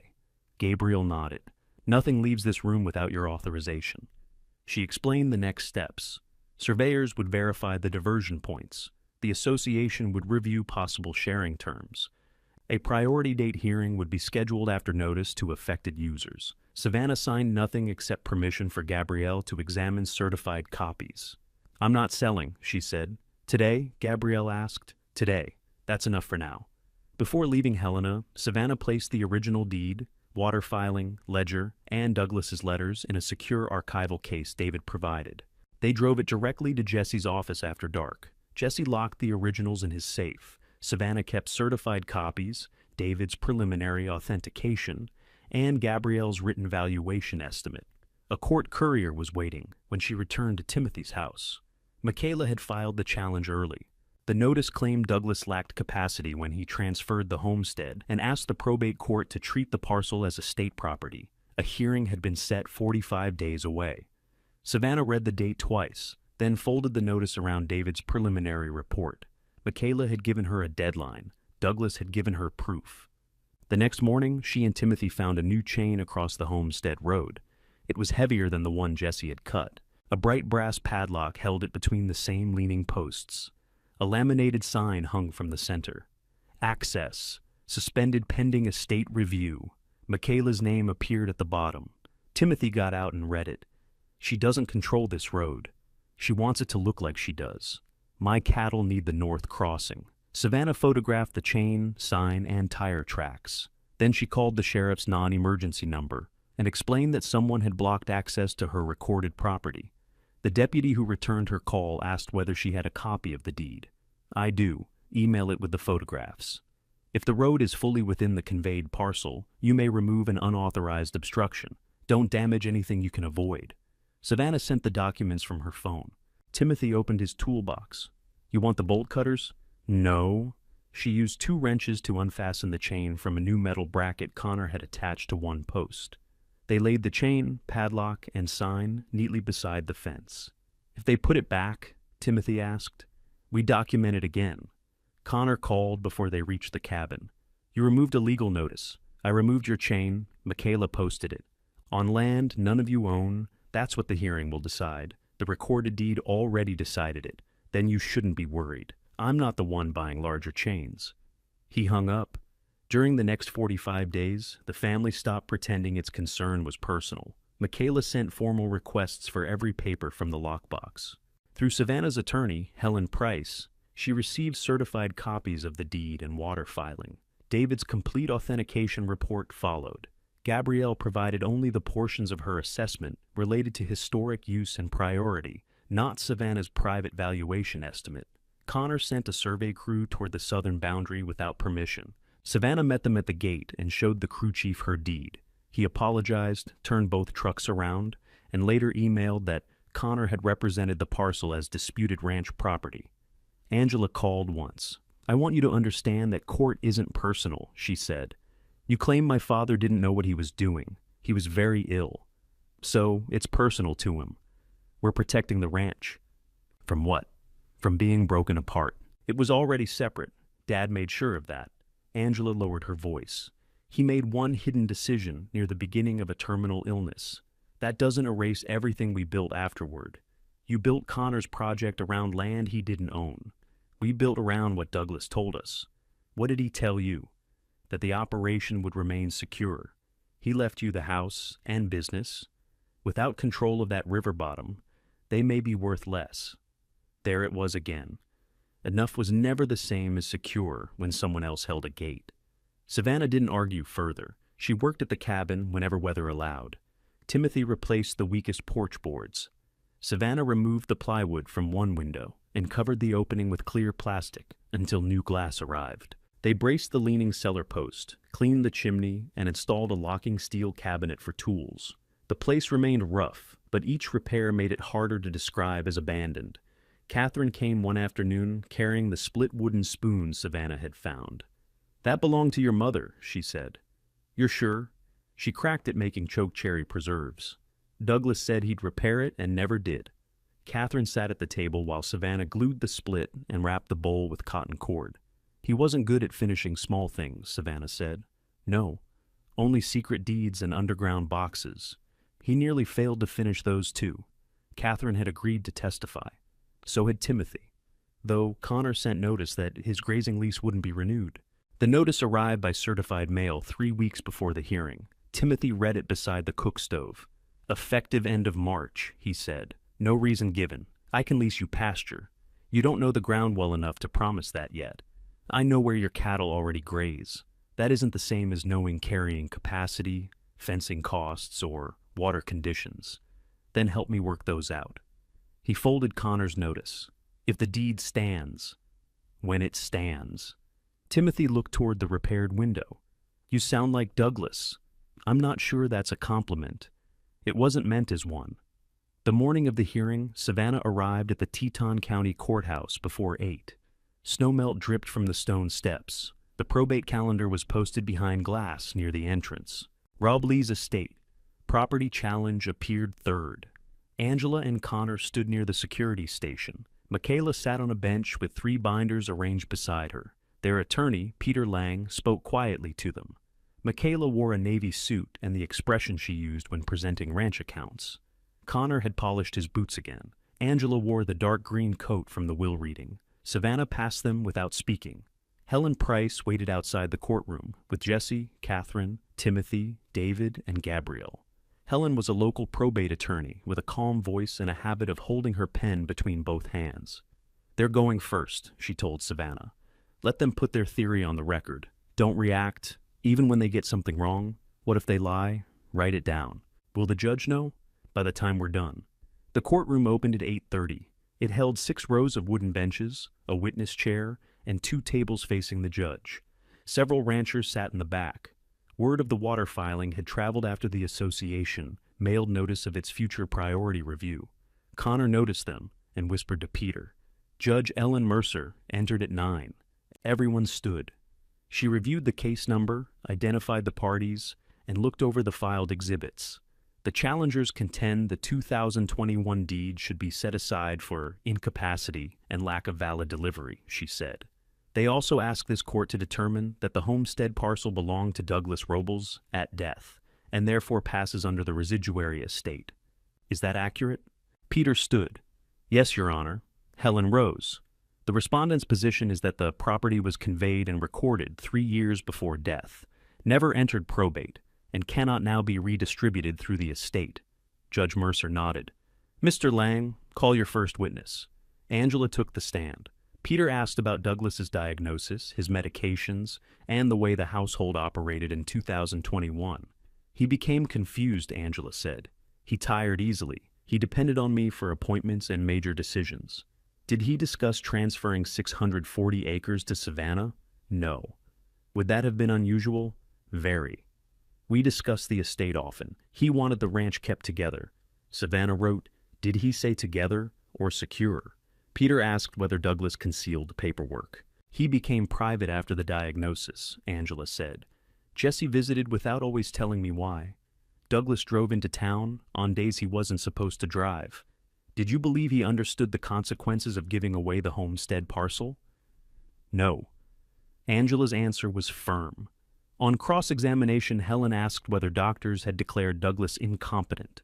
No. Did any court appoint a guardian? No. Did he continue signing ranch checks? Yes, with help. Did the ranch honor those checks? Angela hesitated. Yes. Did Connor use Douglas's signatures on grazing and equipment agreements during the same period? Peter objected. Judge Mercer allowed the question. Angela folded her hands. Yes. Connor testified next. He described the homestead as neglected acreage historically treated as part of the ranch. The business relies on connected access, he said. Splitting that parcel creates operational problems. Did you invest money based on the understanding it would remain with the ranch? Peter asked. Yes. Planning, engineering, access studies. For ranch use? Connor paused. For future land use. What kind? Residential development with agricultural restrictions. Peter's face tightened. He hadn't wanted that detail yet. Helen wrote something and waited. Connor continued. He said Savannah had never managed cattle, maintained ditches, or paid taxes on the homestead. He said she learned about the deed only after Douglas died. She didn't accept anything in 2021, he said. She didn't even know. On cross-examination, Helen asked about the $75,000 offer. It was an attempt to settle.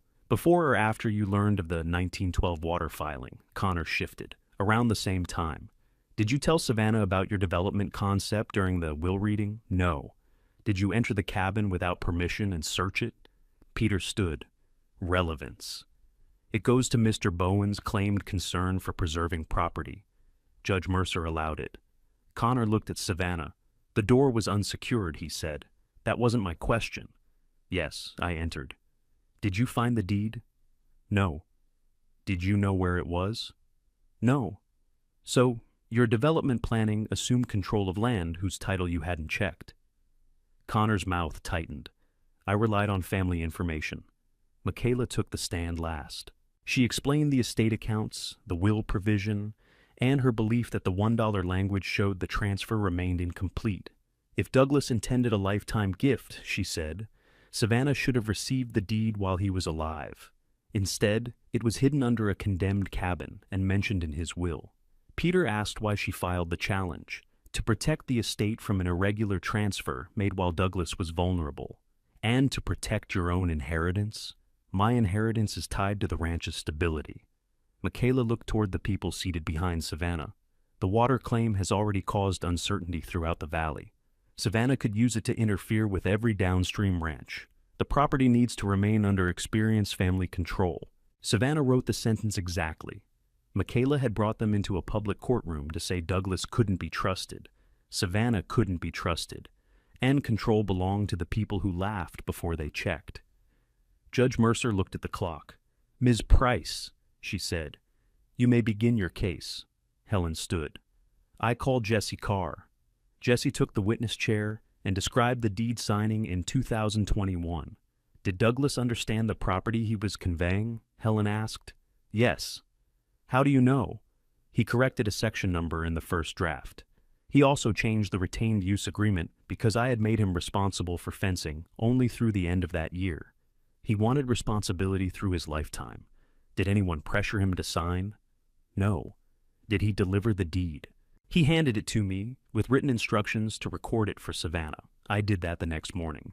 Peter asked whether Savannah knew. No, Jesse said. Then how could she accept it?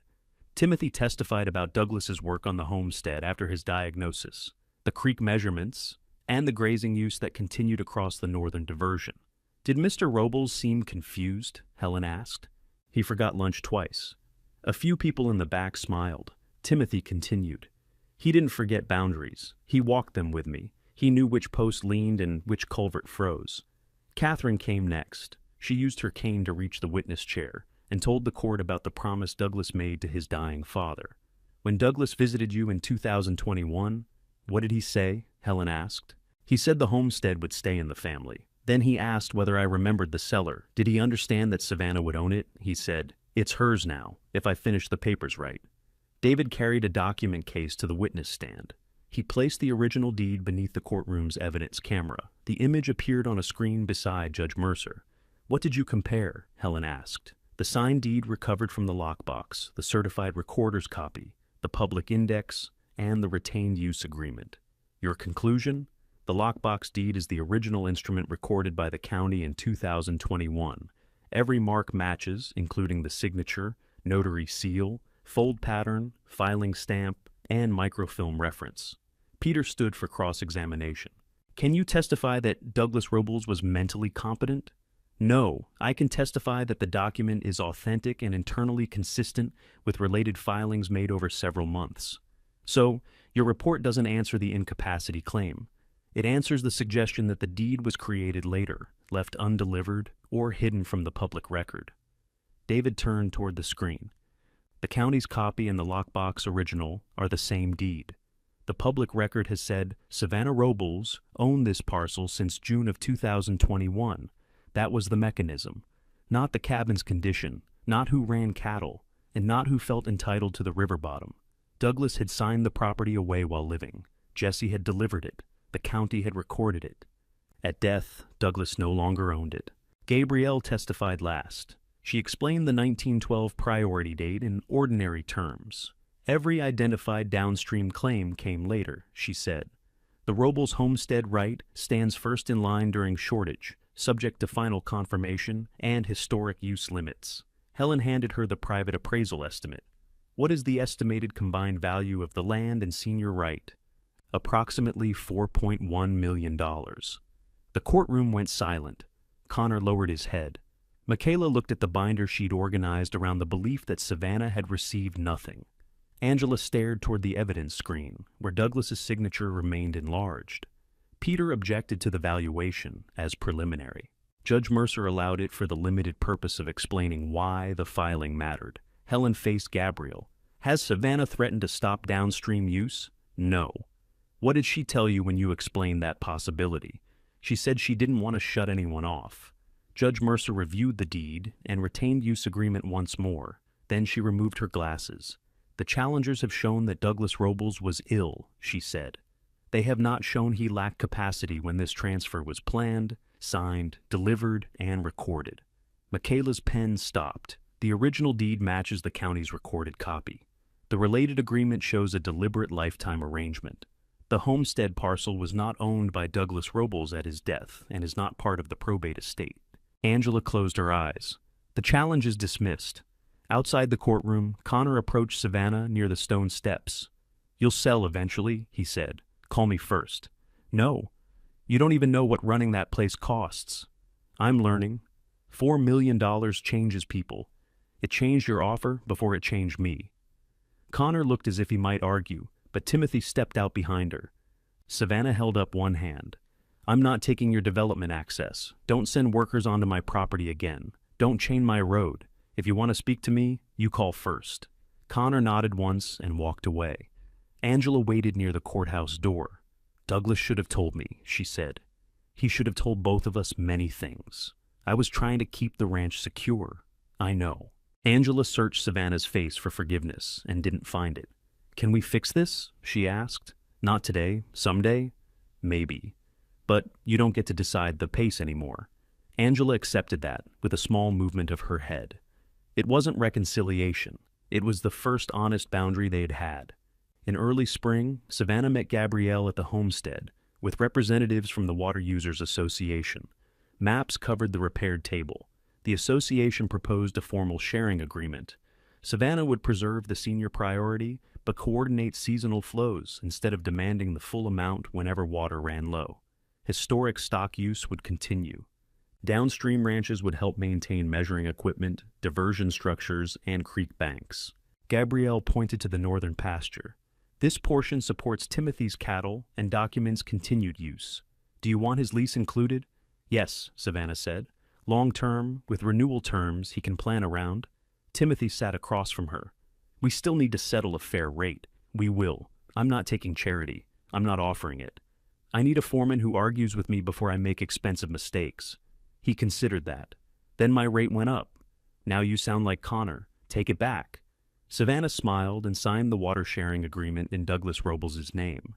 She didn't sell the right. She didn't use it to starve the ranch or frighten people downstream.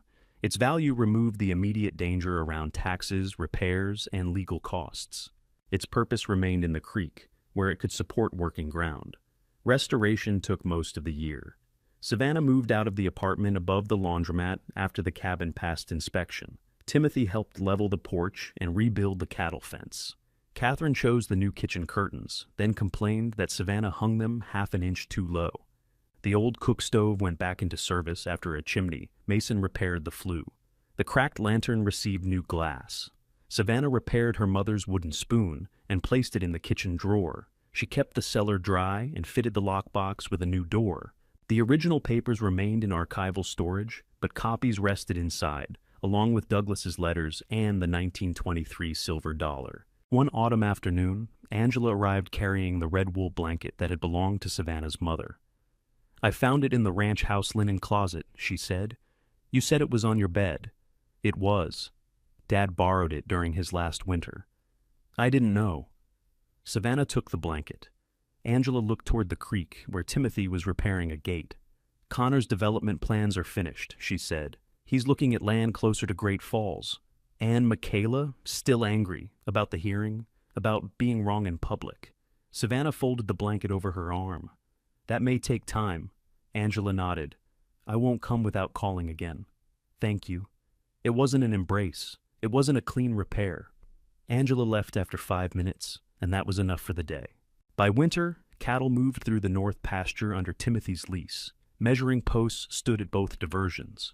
When water levels changed, Savannah received the same reports as the downstream ranchers. The homestead had become a working place again. Boots gathered beside the door. Coffee sat too long on the stove. Catherine kept a sweater over one chair because she visited often enough to need it. If stories about young people rebuilding a life after family betrayal matter to you, subscribe and return for the next inheritance story. At dusk, Savannah placed another piece of wood on the fire and closed the screen. The restored hearthstone lay firm beneath her boots, its round mark still visible. She stepped into the open doorway. Timothy's cattle moved quietly beyond the fence. Spring Creek carried the last light between the cottonwoods. Behind her, the cabin windows glowed against the coming dark. Savannah stood there with one hand on the repaired frame, finally, fully home.